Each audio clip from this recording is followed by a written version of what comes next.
Hello dear students, स्वागत है एक बार फिर से आपके अपने चैनल डिफेंस ट्यूटर में। आज की इस वीडियो में हम बात करेंगे कोस्ट गार्ड नाविक जीडी के रिगार्डिंग स्टेज 1 सेक्शन 2 के मैथ्स के चैप्टर मैट्रिसेस एंड डिटर्मिनेंट के लेक्चर 2 को। इससे पहले मैट्रिसेस एंड डिटर्मिनेंट पे एक और भी लेक्चर्स को दिया गया है, तो जिन लोगों ने उन लेक्चर्स को नहीं देखा है तो प्लेलिस्ट से जाइए, आप सभी के लेक्चर्स को एक साथ वहाँ पे देख सकते हैं। तो आइए बढ़ते हैं इस वीडियोस की ओर। इस वीडियोस में बढ़ने से पहले आपको बता दें कि अगर आप सभी स्टूडेंट्स ने अभी तक फ्री में ऑनलाइन प्रैक्टिस को नहीं दिया है तो जाकर जरूर दीजिए। उसके लिंक आपको डिस्क्रिप्शन बॉक्स में दे दिए गए हैं, तो जाकर आप उन सभी प्रैक्टिस को जोड़ दीजिएगा। फ्री ऑफ कॉस्ट है और वहाँ पे अच्छे खासे क्वेश्चंस हैं, तो देना आपके लिए बहुत ही कह सकते हैं कि यूजफुल है। और आप सभी का जैसा रिस्पांस रहेगा उसके अनुसार और भी अधिक से अधिक प्रैक्टिस वहाँ पे आपको और भी प्रोवाइड करवाए जाएंगे। तो आज की इस वीडियोज़ में बढ़ते हैं। तो यहाँ पे पहला जो क्वेश्चन होगा, आपको बता दें कि इन सभी जो आपके लेक्चर 2 है इनको देखने से पहले लेक्चर 1 को जरूर देखिएगा, क्योंकि वहाँ पे आपको बेसिक इसके कवर हो पाएंगे। ठीक है, तो यहाँ पे क्वेश्चन नंबर 1 की ओर बढ़ते हैं। तो क्वेश्चन नंबर 1 में आप यहाँ पे देख सकते हैं, यहाँ पे आपको मैट्रिसेस का वैल्यू डिटर्मिनेंट्स आपको दिया जा रहा है और आपसे पूछा जा रहा है इसका मान किसके बराबर होगा, यानी इस डिटर्मिनेंट का जो वैल्यू होगा वो is equal to which of the following, यह किसके बराबर होगा। ठीक है, तो हमने आपको कहा था कि जब भी मैट्रिक्स आपको डिटर्मिनेंट दिए जाए उसको सॉल्व करने से पहले आप एक बार अच्छे से उस डिटर्मिनेंट को जरूर देखें कि वहाँ पे क्या कोई डिटर्मिनेंट का प्रॉपर्टी लग रहा है या फिर नहीं लग रहा है। यदि वहाँ पे कोई डिटर्मिनेंट का प्रॉपर्टी लग रहा होगा तो आप उस प्रॉपर्टीज को लगाकर सॉल्व करें, ताकि क्या हो, आपके सॉल्यूशंस कम समय में आ सके। ठीक है, तो इस पर्टिकुलर क्वेश्चंस में अगर आप ध्यान से देखेंगे तो आपको यहाँ पे डिटर्मिनेंट का प्रॉपर्टी सामने आ रहा होगा। आपने अगर प्रीवियस वीडियोस में नहीं देखा है तो जाकर उसको जरूर देखिएगा, क्योंकि वहाँ पे हमने जो सबसे लास्ट क्वेश्चन था वहाँ पे हमने आपको एक डिटर्मिनेंट का प्रॉपर्टीज बताया था। वहाँ पे हमने आपको बताया था कि अगर यदि किसी डिटर्मिनेंट के दो रो अगर आपस में इक्वल हो जाते हैं तो उस डिटर्मिनेंट का जो वैल्यू होता है वो क्या होता है, 0 के बराबर होता है। उसी प्रकार यदि किसी भी डिटर्मिनेंट के दो कॉलम अगर आपस में बराबर हो जाए तो कह सकते हैं कि जो आपका डिटर्मिनेंट का वैल्यू होता है वो क्या होता है, उसका वैल्यू 0 के बराबर होता है। ठीक है, तो यहाँ पे आप देख सकते हैं कि इस डिटर्मिनेंट में, इस पर्टिकुलर डिटर्मिनेंट में क्या हो रहा है कि जो आपका पहला कॉलम है और क्या आपका जो आपका तीसरा कॉलम है, ठीक है, यानी C1, आप यहाँ पे देख सकते हैं कि C1 and C3 are equal. ठीक है, C1 और C3 जो है आप इसके डिटर्मिनेंट के वो क्या आपके इक्वल हैं। ठीक है, तो जब आपके कॉलम, दो कॉलम और दो रो आपस में क्या होते हैं, इक्वल होते हैं किसी भी डिटर्मिनेंट के, तो उस समय जो डिटर्मिनेंट का वैल्यू होता है तो वो क्या होता है, आपका 0 के बराबर होता है। यानी कहने का मतलब इस पूरे डिटर्मिनेंट जो है आपका 11, 12, 11, फिर क्या आपका 26 है, 10 है, ठीक है, और क्या यहाँ पे फिर 26 है, फिर 37 है, फिर 26 है, फिर क्या आपका 37 है, यानी इतने बड़े डिटर्मिनेंट है, इसका वैल्यू क्या होगा, 0 के बराबर होगा। इसको सॉल्व करने की जरूरत नहीं है, तो इसका आंसर क्या होगा, ऑप्शन नंबर डी। ठीक है, चलिए नेक्स्ट क्वेश्चन आपका है नंबर 2 क्वेश्चन। नंबर 2 क्वेश्चन में क्या लिखा जा रहा है, नंबर 2 में लिखा जा रहा है 2, 4, 6, 0, 0, 0 और 5, 6, 7। आपको पूछा जा रहा है कि इसका वैल्यू किसके बराबर होगा, इसका वैल्यू किसके बराबर होगा। ठीक है, तो कैसे बनाएंगे बताइए। तो यहाँ पे भी आपको डिटर्मिनेंट का ही प्रॉपर्टीज़ लगता है। वो कौन सा प्रॉपर्टी है, तो वो प्रॉपर्टीज़ होता है, आपको उस प्रॉपर्टीज़ में कहा जाता है कि यदि किसी भी डिटर्मिनेंट के कोई भी एक रो या फिर कोई भी एक कॉलम यदि 0 के बराबर होंगे तो उस पूरे डिटर्मिनेंट का वैल्यू क्या होगा, 0 के बराबर होगा। यानी यहाँ पे हमें पता चल रहा है कि जो R2 है, यानी रो नंबर 2 जो है, इसका वैल्यू क्या है हमारा, 0 के बराबर है। इस रो 2 जो है आपका, यानी जो R2 है, इसका वैल्यू क्या है आपका, 0 के बराबर है। यानी कहने का मतलब है कि डिटर्मिनेंट का जो वैल्यू होगा ये भी क्या होगा आपका, 0 के बराबर ही होगा। तो इसका आंसर क्या होगा बताइए, इसका आंसर होगा option number D is the right answer. ठीक है, चलिए नेक्स्ट क्वेश्चन है क्वेश्चन नंबर 3। चलिए इस क्वेश्चन को बनाइए, क्वेश्चन नंबर 3 को। यहाँ पे आपको इस डिटर्मिनेंट को सॉल्व करना है। यहाँ पे आप देख रहे होंगे कि हमें यहाँ पे कोई भी ऐसा डिटर्मिनेंट का प्रॉपर्टीज नहीं दिख रहा है, जैसे कि कौन सा प्रॉपर्टीज, एक तो properties R1 equal to R2, या फिर कहने का मतलब है कि कोई भी दो रो आपके इक्वल, या फिर कोई दो कॉलम इक्वल, या फिर कोई भी रो या फिर कोई भी एक कॉलम 0 के बराबर, ऐसा कुछ प्रॉपर्टीज नहीं है। तो यहाँ पे क्या करना पड़ेगा, हमें सॉल्व करना पड़ेगा। तो यहाँ पे डिटर्मिनेंट को सॉल्व करने का तरीका होता है, आप सिंपल एक तो तरीका होता है, आप इसको सबसे पहले 1 को उठाइए, फिर इसको भूल जाइए और इसके साथ क्रॉस मल्टीप्लाई कीजिए और देन फिर इसको पूरा डिटर्मिनेंट को इसी प्रकार से तोड़ के आंसर को लाइए। एक तो यह तरीका होता है। दूसरा तरीका क्या होता है कि डिटर्मिनेंट के प्रॉपर्टीज़ को लगा के, कौन सा प्रॉपर्टीज डिटर्मिनेंट का, तो डिटर्मिनेंट का यह भी प्रॉपर्टी होता है कि कभी भी डिटर्मिनेंट को सॉल्व करते समय आप अगर किसी भी एक डिटर्मिनेंट को दूसरे डिटर्मिनेंट के, यानी कहने मतलब किसी भी एक डिटर्मिनेंट के एक रो के दूसरे रो से अगर घटाते हैं, फिर उसी डिटरमिनेंट में किसी अदर रो के फिर दूसरे किसी अदर रो से घटाते हैं तो हमारा डिटरमिनेंट का वैल्यू क्या होता है, चेंज नहीं होता है और सेम टू सेम रहता है। ठीक है, आपने ये जरूर पढ़ा होगा, जैसे कि आपने सीखा होगा R3 माइनस R2 करते हैं, R2 माइनस R1 करते हैं, C1 minus C2, C2 minus C1, कुछ भी ऐसा करते हैं हम। ठीक है, तो उस कंडीशन में क्या होता है, हमारा जो डिटरमिनेंट होते हैं उनके वैल्यू क्या होते हैं, सेम होते हैं according to properties of determinant. ठीक है, यानी डिटरमिनेंट के प्रॉपर्टीज के अनुसार।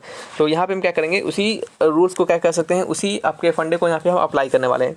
तो देखिएगा, आप सोचेंगे कि सर ऐसा कैसे आप कर पा रहे हैं, तो ये आपको प्रैक्टिस से ही आएगा। जो हम आपको यहाँ पे R2 R1 या फिर R3 R2 जो भी करने वाले हैं, ये सब प्रॉपर्टी से ही आएगा। ये कैसे मिलता है, तो आपको देखना पड़ेगा कि हम अगर यहाँ पे देखिए, यहाँ पे आप इस क्वेश्चंस को सॉल्व करने के लिए क्या करना है, आपको R3 में से क्या करना है, आपको R2 को घटाना है। आपको क्या करना है, R3 में से R2 को घटाना है एंड साथ ही साथ क्या करना है, आपको R2 में से आपको R1 को घटाना है। ये हम ऐसा क्यों कर रहे हैं, तो आपको इसको सॉल्व करते समय ध्यान रखना होता है कि किस बात का ध्यान रखना होता है। ठीक है, तो आप सोच रहे होंगे अभी कि हम इस दोनों जो आपके प्रॉपर्टी है इसको ऐसा क्यों लगाते हैं, तो याद रखिएगा, जब भी आपको डिटरमिनेंट सॉल्व करना हो और प्रॉपर्टीज़ को लगाना हो तो आपको किस बात का ध्यान रखना होता है, तो आपको इस बात का ध्यान रखना होता है कि हमारे प्रॉपर्टीज़ लगाने के बाद कोई भी एक रो या फिर कोई भी एक कॉलम के 2 एलिमेंट हमारे जीरो हो जाए। इससे क्या होगा, हमारा जो सॉल्यूशन होगा या फिर कह सकते हैं इससे जो होगा हमारा डिटरमिनेंट का जो तोड़ना होगा हमें, वो क्या होंगे, हमें इजी मिलेगा। क्या होगा, वो हमारा इजी हो जाएगा। ठीक है, तो इसी बात का आपको ध्यान रखना होता है। तो हम क्या करेंगे, यदि हम R3 में से R2 को घटाएंगे, चलिए घटाते हैं। R3 कौन सा है हमारा, ये वाला R3 है और ये वाला क्या है हमारा R2 है। ठीक है, तो सबसे पहले ऊपर लिखेंगे हम 1 2 और 4। ठीक है, और अब क्या करने वाले हम R3 में से R2 को घटाएंगे, तो ये हमारा R3 और ये क्या है हमारा R2 है, तो इसको क्या करेंगे, घटाएंगे। तो R3 यह हमारा है और इसमें से इसको घटाना है। तो जब हम घटाएंगे तो हमारा क्या होगा, ये वैल्यू 0 होगा। सबसे पहले क्या करते हैं, R2 में से R1 को घटाते हैं। तो R2 ये है हमारा, R1 ये है, घटाते हैं तो 1 में से 1 गया तो क्या हो गया, 0 हो गया। 3 में से 2 गया तो क्या हो गया, 1 हो गया। 6 में से 4 गया तो वैल्यू हो गया 2। उसी प्रकार से R3 में से R2 घटाएंगे तो 1 में से 1 गया तो क्या होगा आपका, 0 हो जाएगा। 4 में से 3 गया तो क्या होगा आपका, 1 हो जाएगा। 9 में से 6 गया तो क्या होगा आपका, वैल्यू 3 हो जाएगा। ठीक है, ये हमारा डिटरमिनेंट आ जाएगा। आप देख सकते हैं कि हमारे इस डिटरमिनेंट का एक रो का यानी एक कॉलम का, यानी इस वाले कॉलम का हमारा क्या है, 2 एलिमेंट, इस वाले कॉलम का हमारा 2 एलिमेंट क्या आपका 0 हो जा रहा है। तो ये हमारा क्या है, ये जो हमने लगाया है प्रॉपर्टीज, ये क्या हमारा प्रॉपर्टीज बिल्कुल सही है। ठीक है, क्योंकि हमारा एक कॉलम के 2 एलिमेंट 0 हो गए तो हमारा सॉल्यूशन क्या हो गया, अब इजी हो गया। अब हम क्या करने वाले हैं, इसको पकड़ के अपने इस डिटरमिनेंट को क्या करेंगे, एक्सपैंड कर देंगे। तो इसको पकड़ेंगे, वैल्यू लिखेंगे 1 और इसको ऐसे से छोड़ देंगे और इसका क्या करेंगे, क्रॉस मल्टीप्लाई कर देंगे। वही क्या होगा हमारा, इसका डिटरमिनेंट का वैल्यू हो जाएगा। तो 1 ब्रैकेट के अंदर, या फिर इसको ऐसे लिख सकते हैं 1 × 1 2 1 3।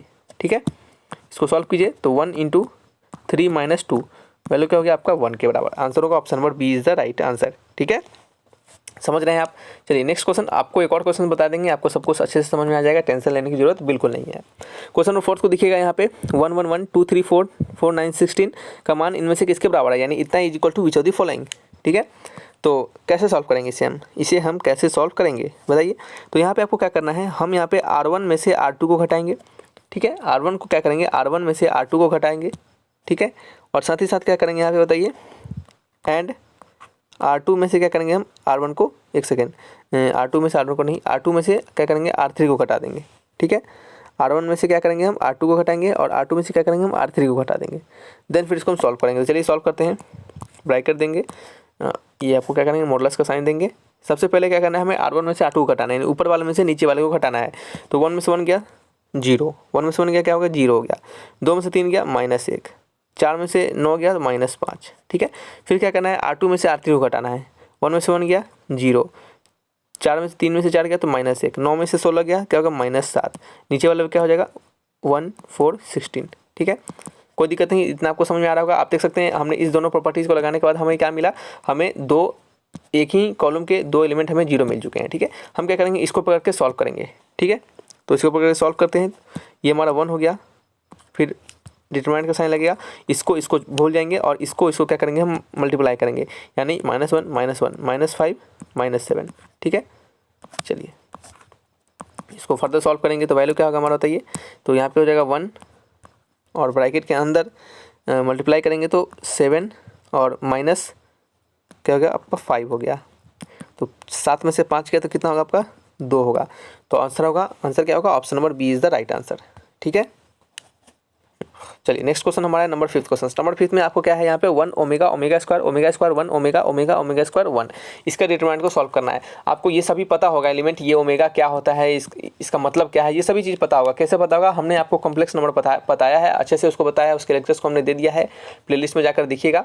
यदि आपने कॉम्प्लेक्स लेक्चर को देख लिया होगा तो आपको समझ में आया होगा कि ये जो ओमेगा है ये आखिर है क्या, ये किस चिड़िया का नाम है ओमेगा। ठीक है, आपको समझ में जरूर आया होगा।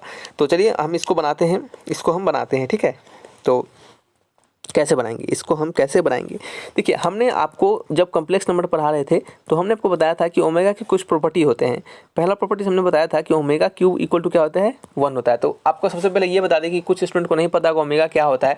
तो ओमेगा जो होता है ये, इसको हम क्यूब रूट ऑफ यूनिटी के नाम से जानते हैं। ठीक है, जब हम यूनिटी के क्यूब रूट को निकालते हैं तो वहाँ से हमें 3 उसका क्यूब रूट निकलता है। कैसे, एक होता है 1, एक होता है ओमेगा और दूसरा होता है आपका ओमेगा स्क्वायर। ठीक है, तो ये जो ओमेगा होता है ये क्यूब रूट ऑफ यूनिटी होता है। ओमेगा का कुछ प्रॉपर्टी होता है, पहला प्रॉपर्टी होता है ओमेगा क्यूब इक्वल टू 1 के बराबर होता है, और दूसरा प्रॉपर्टी होता है कि 1 plus omega square equal to क्या होता है हमारा, 0 के बराबर होता है। ठीक है, ये दो ओमेगा के क्या होते हैं, प्रॉपर्टीज होते हैं। तो इसी प्रॉपर्टीज का हम इसमें भी यूज करेंगे, देखते हैं कैसे। तो हम यहाँ पे क्या करने वाले हैं, यहाँ पे हम क्या करने वाले हैं, अपने सबसे पहले हम क्या करने वाले हैं यहाँ पे, सबसे पहले हम यहाँ पे करेंगे डिटरमिनेंट के प्रॉपर्टी का यूज। कौन से प्रॉपर्टी का यूज, तो देखिए यहाँ पे हम करेंगे C1 में क्या करेंगे हम, यानी पहले वाले कॉलम में, यानी ये जो पहला वाला कॉलम है इसमें क्या करेंगे हम C1 plus C2 plus C3 करेंगे। यानी पहले वाले कॉलम में क्या करेंगे हम C1 C2 C3 यानी तीनों कॉलम को जोड़ेंगे। तो चलिए जोड़ते हैं। तो ये हमारा क्या हो गया, ये हमारा हो गया 1 ओमेगा प्लस ओमेगा स्क्वायर, फिर क्या हो गया omega square plus 1 plus omega, फिर क्या हो गया omega plus omega square plus 1।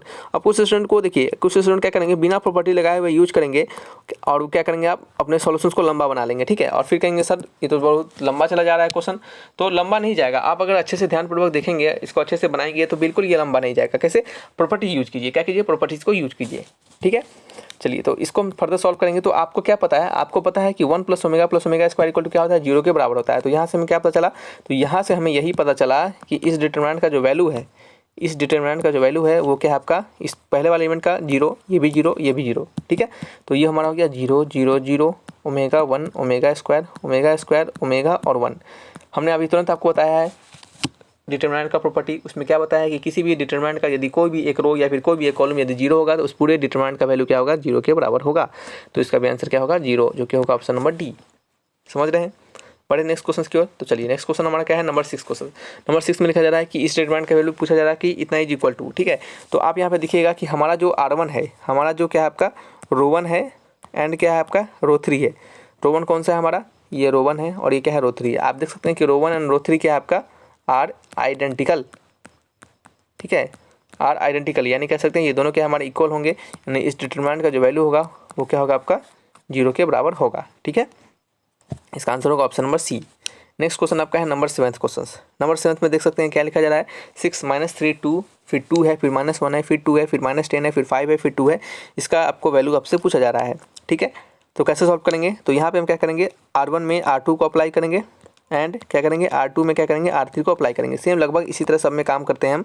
ठीक है, तो यहाँ पे अगर अप्लाई करेंगे तो सबसे पहले R1 में R2 को घटाएंगे तो 6 में से 2 गया तो 4 हो गया, फिर -3 में से -1 गया तो -2 हो गया, फिर क्या हो गया 2 में से 2 गया तो 0, और यहाँ पे क्या हो गया आपका 12 हो जाएगा, और इसको घटाएंगे तो क्या हो जाएगा -6 हो जाएगा, और ये आपका 0 हो जाएगा। यहाँ पे क्या हो जाएगा -10, यहाँ पे 5 और यहाँ पे 2 रह जाएगा। देख सकते हैं हमने इस अपने प्रॉपर्टीज़ को यानी इस प्रॉपर्टीज़ को लगाया। ठीक है, इस फंडे को लगाया तो हमारा एक जो इस कॉलम है, इस कॉलम का 2 एलिमेंट क्या हो गया हमारा 0 हो गया। तो फिर क्या करेंगे, इसको पकड़ के क्या करेंगे एक्सपेंड कर देंगे। यहाँ लिखेंगे 2, इसको छोड़ देंगे और क्या करेंगे इसको लिखेंगे यहाँ पे। ठीक है, तो यहाँ पे क्या हो गया हमारा वैल्यू, यहाँ पे वैल्यू हो गया हमारा 4 - 2 12 और -6। ठीक है, समझ में आ रहा है आपको। तो इसको बनाते हैं आगे। तो यहाँ पे क्या है हमारा, तो यहाँ पे आपका 2 है और क्या है आपका, इसको फर्दर सॉल्व करेंगे तो आपका हो जाएगा 6 4 24 -24 और आपका यहाँ पे प्लस 12 दूना 24। ठीक है, तो ये आपका देख सकते हैं कि -24 और +24 ये तो खत्म हो गया, तो वैल्यू क्या हो गया टोटल 0 के बराबर हो गया। ठीक है, तो बताइए इसका आंसर क्या होगा, option number A is the right answer. चलिए नेक्स्ट क्वेश्चन के बढ़ते हैं। क्वेश्चन नंबर क्या है हमारा 8th है। चलिए ठीक है, क्वेश्चन नंबर 8 को देख सकते हैं यहाँ पे। क्वेश्चन नंबर 8 में यहाँ पे आपको डिटरमिनेंट दिया जा रहा है और इसका वैल्यू आपसे निकालने के लिए कहा जा रहा है। ठीक है, तो कैसे फाइंड करेंगे, तो देखिएगा सबसे पहले यहाँ पे हम आपको इसके रिजल्ट को लिख देते हैं। इसका रिजल्ट आप डायरेक्टली याद रखिए। क्यों याद रखिए, ऐसा हम क्यों बोल रहे हैं, क्योंकि इसके लिए हम बोल रहे हैं क्योंकि ये जो क्वेश्चन होते हैं ये स्टैंडर्ड क्वेश्चन होते हैं और इस क्वेश्चन जो होते हैं ऐसे क्वेश्चन वो डायरेक्टली आपको एग्जामिनेशन में पूछ दिए जाते हैं। हो सकता है यहाँ पे ABC की जगह पे XYZ दे दिया जाए, यहाँ पे आपको EFG दे दिया जाए या फिर कुछ भी ऐसा दे दिया जाए, तो इसको आपको थोड़ा सा ध्यान रखना पड़ता है। और इसका आंसर क्या होता है, अगर आप इसको याद रखते हैं तो आपको एग्जामिनेशन में क्या होगा, ये समय बचाएगा। ठीक है, क्योंकि आपको इसको सॉल्व करने की जरूरत नहीं पड़ेगी। तो इसका आंसर क्या होता है, तो इसका आंसर आता है जो वो होता है A - B इंटू में क्या होता है हमारा A - B होता है और एक होता है आपका B - C और इंटू में क्या होता है C - A, यानी बारी बारी से देखिए A के बाद B आता है, फिर B के बाद C, फिर C के बाद A। ठीक है, तो A - B into B - C into C - A होता है। इसका आंसर अगर यदि आप याद रखते हैं तो आपको एग्जामिनेशन में समय बचेगा। हालांकि इसको सॉल्व कैसे करते हैं उसको देख लीजिए यहाँ पे। तो यहाँ पे हम अप्लाई करते हैं R1 - R2 को एंड R2 - R3 को, ये दो प्रॉपर्टी लगा के इसको क्या करते हैं हम सॉल्व करते हैं। तो चलिए सॉल्व करते हैं। तो R1 में से क्या करेंगे, R2 को घटाएंगे, यानी पहले वाले में से दूसरे वाले को घटाएंगे तो 0 हो जाएगा, A - B हो जाएगा, फिर BC - C हो जाएगा। ठीक है, ये हो जाएगा हमारा। फिर नेक्स्ट क्या है हमारा, फिर उसी तरह नीचे भी अप्लाई करेंगे, 0 हो जाएगा, B - C, फिर क्या होगा आपका CA - AB और फिर क्या हो जाएगा आपका 1C और ये क्या हो जाएगा आपका AB हो जाएगा। ठीक है, फिर फर्दर इसको सॉल्व करेंगे तो ये आपका 0 0 1 ही रहेगा और यहाँ पे क्या हो जाएगा A - B हो जाएगा और यहाँ पे क्या करेंगे हम इसमें से क्या करते हैं -C को कॉमन ले लेंगे तो A - B हो जाएगा यहाँ पे भी। ठीक है, यहाँ पे हो जाएगा हमारा B - C और नीचे आपका C ही रह जाएगा। यहाँ पे क्या करेंगे हम, यहाँ पे अगर हम काम करते हैं -A को कॉमन ले लेते हैं तो B - C हो जाएगा। ठीक है, और नीचे क्या हो जाएगा हमारा AB हो जाएगा। ठीक है, ये हमारा इस तरीके से डिटरमिनेंट का वैल्यू होगा। नेक्स्ट आपका क्या है, इसको फर्दर आगे सॉल्व करते हैं। तो चलिए सॉल्व करते हैं इसको। तो यहाँ पे हम क्या करने वाले हैं, इसमें से और इसमें से क्या करते हैं A - B को कॉमन ले लेते हैं। ठीक है, और नीचे से इसमें से और इसमें से क्या करते हैं B - C को कॉमन ले लेते हैं। तो A - B बाहर आ जाएगा और क्या हो जाएगा आपका B - C भी हमारा बाहर आ जाएगा और फिर डिटरमिनेंट में क्या बच जाएगा, तो डिटरमिनेंट में बच जाएगा 0 0 1 और 1 फिर यहाँ पे बच जाएगा C, यहाँ पे बच जाएगा -C -A और यहाँ बच जाएगा आपका AB। ठीक है, यही बच जाएगा आपका, पक्का है। ठीक है, ये बच जाएगा, चलिए यही बच जाएगा, बिल्कुल सही है। तो यहाँ पे हो जाएगा हमारा A - B इंटू में B - C और फिर क्या करेंगे इसको लेके सॉल्व करेंगे तो ये हमारा हट जाएगा और इसको क्या करेंगे इसको मल्टीप्लाई कर देंगे। ठीक है, तो ये आपका -A हो जाएगा और आपका ये माइनस प्लस C हो जाएगा। तो इसको लिखेंगे हम A - B इंटू में B - C और इसको लिखेंगे C - A। देख सकते हैं ये हमारा यही आंसर है हमारा A - B into B - C into C - A। तो ये आप डायरेक्टली अगर याद रखते हैं तो आपको क्या होगा, ये ज़्यादा आपके लिए बेहतर होगा। ठीक है, तो चलिए, तो इसका आंसर आप डायरेक्टली याद रखिए। ठीक है, इसका आंसर हमने इसका ऑप्शन नहीं दिया है, डायरेक्टली आपको ये याद करने के लिए हमने आपको कहा है। ठीक है, चलिए नेक्स्ट क्वेश्चन की ओर बढ़ते हैं। नेक्स्ट क्वेश्चन हमारा क्या है, नंबर 9 क्वेश्चन। नंबर 9 में क्या लिखा जा रहा है, 1 + A फिर A है, फिर B है, 1 + B है, फिर B है, फिर C फिर 1 + C है। इस पैटर्न को भी याद रखिए, ये जो क्वेश्चन का पैटर्न है इस पैटर्न को भी याद रखिए और इसका आंसर भी याद रखिए। इसका आंसर क्या होता है, तो इसका आंसर होता है 1 + A + B + C। ये क्या होता है, इसका राइट आंसर होता है। यदि आप इसको याद रखते हैं तो आपको क्या होगा आपका समय बचाएगा, ये आंसर में क्या करेगा, ये आपका समय बिल्कुल बचाएगा। ठीक है, हालांकि इसको सॉल्व कैसे करना है वो सीख लीजिए यहाँ पे। तो इसको सॉल्व करने के लिए आपको क्या करना है, C1 में यानी पहले वाले कॉलम में, इस वाले कॉलम में आपको क्या करना है, C1 + C2 + C3 इस प्रॉपर्टी को क्या करना है, आपको अप्लाई करना है। तो इस प्रॉपर्टी को अप्लाई करेंगे आपका आंसर बिल्कुल आएगा। देखिए कैसे, देखिए सबसे पहले क्या करेंगे 1 + A फिर B फिर C फिर B फिर C हो जाएगा, फिर A हो जाएगा, फिर 1 + B हो जाएगा, फिर क्या हो जाएगा आपका C हो जाएगा। ठीक है, इसको अच्छे से लिख लेते हैं एक बार, फिर B फिर C हो जाएगा, फिर यहाँ पे 1 + B रह जाएगा और यहाँ C रह जाएगा। ठीक है, यहाँ पे क्या हो जाएगा A + B + 1 + C। ठीक है, यहाँ पे क्या हो जाएगा B हो जाएगा, यहाँ पे 1 + C हो जाएगा। ठीक है, इस देख सकते हैं यहाँ पे कि इस डिटरमिनेंट में हमारा ये जो क्या है, हमारा ये जो डिटरमिनेंट है, हालांकि यहाँ पे कुछ गलती हो जा रहा है हमसे, ये जो हमें ऐसा ब्रैकेट देते रहे, हमें ऐसा नहीं देना चाहिए, हमें ऐसा देना चाहिए। ठीक है, अगर और भी कहीं पे दे दिया गया होगा तो आप उसको करेक्ट कर लीजिएगा। ठीक है, हालांकि कहीं पे दिया हुआ नहीं होगा लेकिन फिर भी मे भी कहीं दिया गया होगा तो आप उससे निकाल लीजिएगा। ठीक है, इसको सही कर लीजिएगा। आप देख सकते हैं यहाँ पे कि 1 + A + B 1 + A into 1 + B + C और A + B + 1 + C, यानी कहने का मतलब यहाँ पे इस तीनों में जो तीनों हमारा जो रो है, इन तीनों रो में हमारा 1 पहले वाले जो कॉलम है, चलिए रो को छोड़ दीजिए, गलती बोला गया हमसे, पहले वाला जो कॉलम देख सकते हैं यहाँ कॉलम में तीनों एलिमेंट हमारे क्या है, सेम है, तो हम इसको बाहर निकाल सकते हैं। तो चलिए इसको बाहर निकालते हैं। तो वो क्या होगा, 1 + A + B + C हमारा क्या हो जाएगा, ये बाहर निकल जाएगा। तो बच क्या जाएगा यहाँ पे, तो यहाँ पे हमारा बच जाएगा 1 1 1, यहाँ बचेगा हमारा B और यहाँ बचेगा हमारा C, यहाँ बचेगा 1 + B, यहाँ बचेगा C, फिर यहाँ बचेगा B, फिर यहाँ बचेगा 1 + C। ठीक है, ये हमारा बच जाएगा। ठीक है, अब चलिए इसको हम फिर कैसे सॉल्व करेंगे। अब हमारा ये डिटरमिनेंट हो चुका है, ये हमारा डिटरमिनेंट हो चुका है, तो इसको फर्दर कैसे सॉल्व करेंगे। तो इसको फर्दर सॉल्व करने के लिए सबसे पहले क्या करते हैं, नेक्स्ट पेज लेते हैं, क्वेश्चन नंबर 9 का आंसर। ठीक है, इसको फर्दर सॉल्व करने के लिए नेक्स्ट पेज लेंगे और यहाँ पे क्या करेंगे, इस वाले में इसको सॉल्व करने के लिए हम क्या करेंगे, R1 में से क्या करेंगे, R1 माइनस R2 कर देंगे और R2 में से क्या करेंगे, R2 माइनस R3 कर देंगे और इसको हम सॉल्व कर देंगे। ठीक है, देखिए ये प्रॉपर्टीज अगर हम लगाते हैं तो देखिएगा कितना आसानी से ये सॉल्व हो पाता है। हमें क्या करना है, हमें याद रखना है कि इसको सॉल्व करने के लिए हमें किसी भी एक रो या फिर किसी भी एक कॉलम के 2 एलिमेंट को हमें जीरो करना है। ठीक है, तो हम उसको कैसे करेंगे, तो वो हम अपने तरीका को लगाकर करेंगे। ठीक है, तो हमारा यहाँ पे तरीका क्या है, तो हमारा यहाँ पे तरीका ये दोनों तरीका है। ठीक है, तो चलिए निकालते हैं इसको हम। तो R1 में से क्या करेंगे, R2 को घटाएंगे। R1 कौन सा है हमारा बताइए, R1 यही है, इसको R2 से घटाना है। तो पहला वाला एलिमेंट 0, फिर दूसरा वाला एलिमेंट क्या होगा आपका, दूसरा वाला एलिमेंट जो हो जाएगा वो -1 हो जाएगा और तीसरा वाला एलिमेंट भी 0 हो जाएगा। तो ये आपका हो जाएगा 0 -1 फिर 0। फिर क्या करना है, हमें R2 में से R3 को घटाना है, यानी ऊपर वाले में से इसको नीचे वाले को घटाना है। तो 1 - 1 0, फिर क्या हो जाएगा आपका 0 हो जाएगा और फिर क्या हो जाएगा आपको बताइए, यहाँ पे हो जाएगा आपका 1 हो जाएगा और यहाँ पे -1 हो जाएगा। ठीक है, नीचे क्या हो जाएगा हमारा 1b और 1 + e, वो तो रहेगा ही। ठीक है, तो यहाँ पे हो गया 1 + a + b + c। आप यहाँ पे देख सकते हैं हमारे इस डिटर्मिनेंट का हमारा पहले वाले कॉलम का 2 एलिमेंट क्या है हमारा, ये 0 के बराबर है। तो इसको एक्सपेंड कर देंगे इससे, तो इसको ऐसे कर देंगे। ठीक है, तो ये हमारा हो जाएगा 1 × में ये तो हट गया, ये इससे और इससे मल्टीप्लाई हो जाएगा। ठीक है, क्या हो जाएगा माइनस +1 और ये आपका 0। ठीक है, तो इसका वैल्यू क्या हो जाएगा 1 + a + b + c is the right answer. यही हमने बताया था आपको। तो 1 + a + b + c, इसको आप याद रखिएगा। तो इसका आंसर क्या होगा, option number D is the right answer. ठीक है, तो आपको याद रखते हैं ये सभी चीज़, तो आपको क्या होगा, ये आंसर में आपका समय बचेगा, बिल्कुल बचेगा। ठीक है, पैटर्न देख लीजिए, हो सकता है आपको ये आंसर में एक बी सी की जगह पे XYZ दे दिया जाए, EFG दे दिया जाए या फिर कुछ भी दे दिया जाए। ठीक है, चलिए नेक्स्ट क्वेश्चन क्या है हमारा, नेक्स्ट क्वेश्चन आपका क्वेश्चन नंबर 10 है।